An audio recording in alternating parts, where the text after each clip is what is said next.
Hello and welcome to nationalkhabar.com. I'm Shweta Ranjan. Often in life comes a point when we are all perplexed about choosing the right career. So today on the show we have with us a global career counselor, Abhishek Gupta. Welcome to the show, Abhishek. Thank you. Abhishek is going to share with us his views on education, career development and how to deal with exam stress. How important is the role of a career counselor in terms of shaping a career? The role of a career counselor is very important, especially when you see a kid of a 16 years of age. It is very difficult for a kid of 16 years of age to decide what he wants to do for next 35 years of his life. That's where a career counselor comes into picture, who brings all his experience and expertise, the information about the upcoming careers, and presents it on the table in front of the kid, matches it with his interest levels, and then takes a call that these are the right and the correct choices that he should make. So what is the right age to look towards a career counselor? Ideally, I should suggest that pre-teens is the right age. 12, 13 is the right age when the kid is starting to blooming up. That's when the mind starts opening. Thanks to the exposure level, thanks to the penetration of internet, that all our kids are practically online. So 12, 13, the kid is matured enough to start understanding what they should ideally look at. What role can parents play at the stage when kid is perplexed, lost? How and what career opportunities to select? So as a parent, one should try not to pressurize the kid to do what they want him to do or her to do. Mostly we see that doctors want their kids to become doctors. Sports people wants their kid to become sportsmen. That should not be the case. We should ideally try and identify what a kid is good at, what are his or her interest levels, and then let the field be open for the kid to be chosen by himself. It is very important that a kid chooses what he enjoys to do, because even if you choose a great field, but if you're not enjoying, you'll never be successful. So it is very important that every kid does what he enjoys to do. So when a child is 12 or 13 years of age, do you think it is the right age to be able to decide the career choices, to make the right career choices? Because it's too young. So career counseling is not an art, it's a science by itself. There are ample amount of good tests available.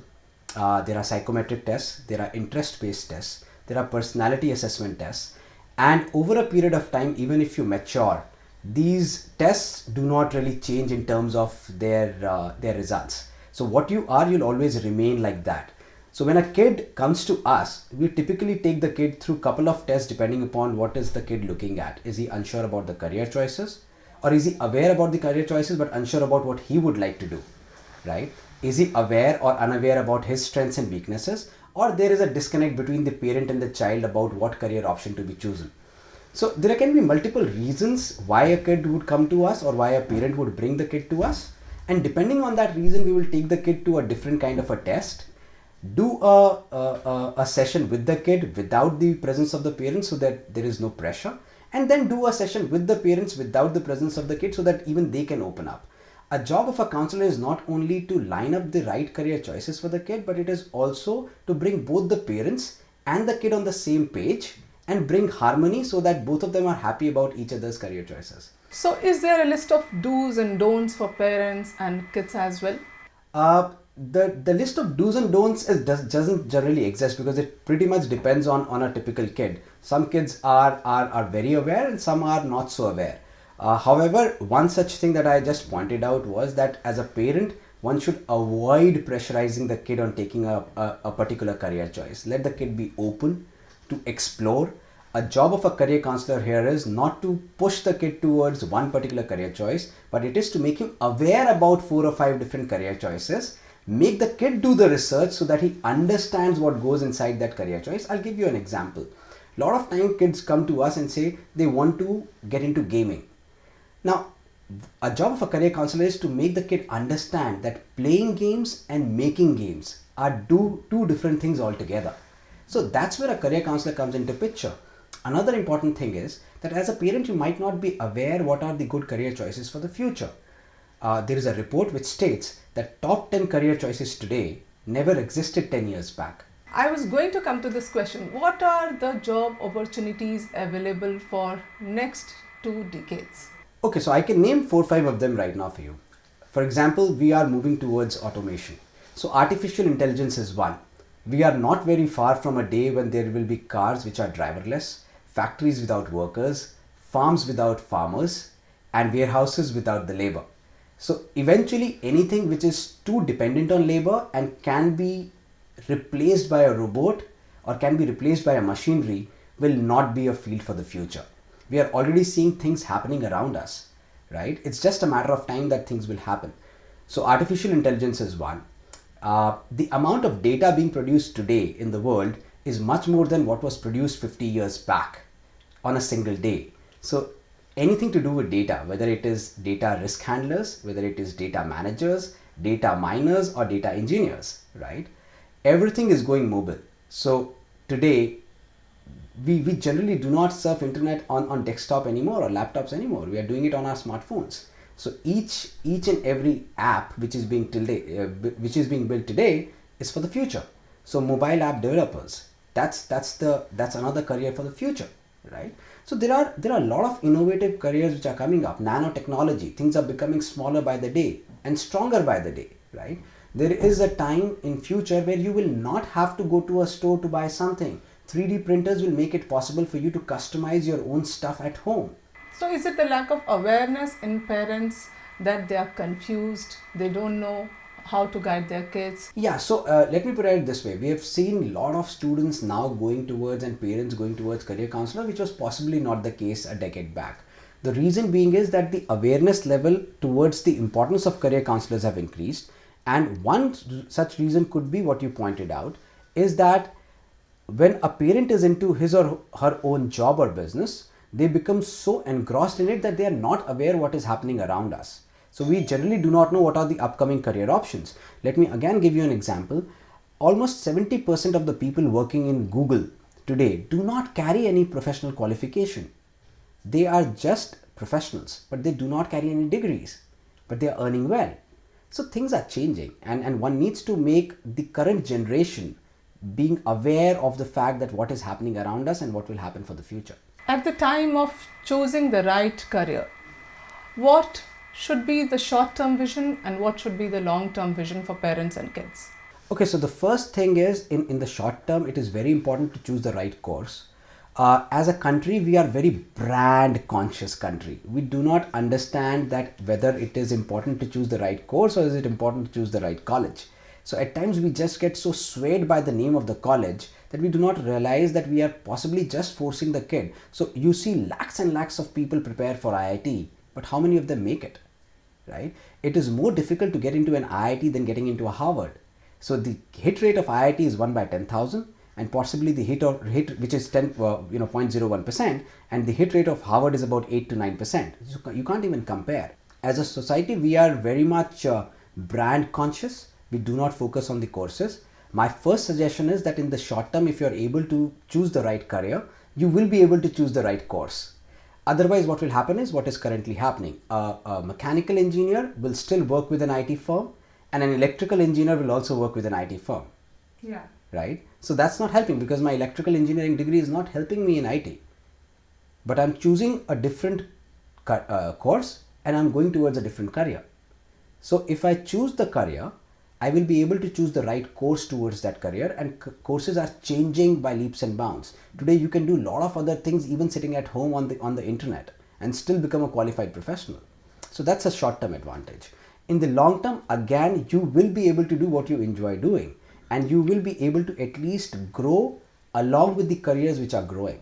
So today, if you think that somebody possibly can become big without knowing technology, I would have my doubt.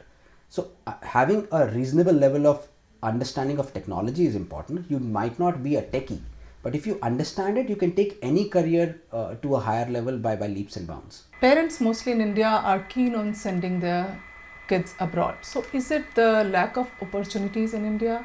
I would not say the lack of opportunities. We are a country of 1.2 billion. So I'm sure there is no dearth of opportunity in India. However, we really suffer dearth of quality education and research in our country. We do not have heavy research backed institutions. And until and unless your education system is heavily backed by research, you will never be able to produce great scholars. So that's a fact, and that's why you see that majority of the times we are not innovators. We are good at copying. So we had Uber there, we copied something here. We had XYZ there, we copied something here. But we are not great innovators. Innovation is lacking because our research base is lacking. But there's no dearth of opportunity. So the parents, because of the affluence level going up, double income single kid families, so they can afford what they couldn't afford for themselves, they want their kids to experience. And that's why parents are very, very much aware that if they send the kid for even undergrad abroad, no, the kid would have a because better, there are better more chance. opportunities available abroad. More opportunities in terms of learning, yes. You need to understand that abroad is a place where you can study multiple things at the same time. In India, we still have this age-old high school culture where a person of non-medical cannot take medical, or where a person of commerce cannot study sciences. Whereas if you have a look at the international baccalaureate curriculum, you're allowed to study physics with economics. Now that simply shows that how open they are. It is not necessary that if I'm studying physics, I would want to become an engineer, right? I want to study physics till my high school, but I also want to study economics because possibly I want to be into a business course or a commerce related course later on. So that's what is lacking. Our central boards do not allow mix and match of subjects so much. One of the major concern in today's time is stress. How to deal with exam stress. Not only parents, kids, both of them are stressed. Okay, this is a really sad situation. Honestly, each year a lot of parents come to us, and one question is, how will he make it to the DU? Now, I ask them, why do you want to send the kid to DU? And they say, because it's DU. Now, the problem is that even in good colleges in DU, or let's say decent colleges in DU, to get into a decent course, let's say their flagship BCom honors or Eco honors or BSc honors courses, you need about 98% above. Now, this is going crazy. Now, when a kid keeps on seeing that cutoff list year after year, and that he understands that how much ever good or bright I am inherently, but my scores will do the talking, and it's nothing but the scores, the pressure is bound to rise. So it's a byproduct of our system. We have not been able to do much about it. Unfortunately, one exam decides whether I'm great or not so great. The best way to deal with it is just choose the right career. You might not be good enough for DU, but you might have been good enough for Harvard. You might not be good enough for BCom honors, but you might have been good enough for media and communications, right? I mean, let's talk about your industry. I mean, till 20 years back, there were a handful of channels. Today, we have more than 200 odd channels in the country, right? There is plethora of opportunities, right? But a kid does not even know how to get into media or get into PR or get into advertising, and they are in the rat race of going to a Delhi University or maybe an IIT. Mostly it is seen that even bright students are not able to do that successfully great in life, in their career. So there comes the role of a career counselor. True. So there are two reasons. One, like I said, a bright student will also need awareness, right? Student is a student. Good, bright or ugly does not matter, right? All of them there is something meant for everybody, right? So if there's something meant for a bright student, I'm sure there's something meant for not so bright student as well. There could be a career option where he could be good at, just that he needs to know that his interest levels are matching. He's not getting bored in the initial few years, because if he's getting the kick in the initial few years, he will survive long in that career, right? So that is one reason. The second reason is, let's talk about not so bright students. Now, even a bright student could be a bad test taker, right? I mean, a lot of times we feel that parents come to us and they say, "ये class में तो कर लेता है, but पता नहीं exam में क्या होता है." It's because it's not necessary that a good student is a good test taker. Now, what is the reason why a good student is not a good test taker? It's just the sheer stress.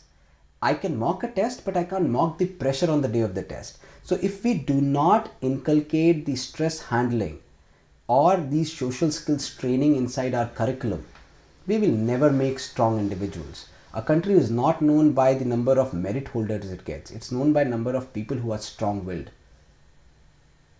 So it's very important for a career counselor to not only open up the career choices, but also make a kid aware that there are certain life skills which are far more important than just the merit list. Can you also talk about your book, Abhishek?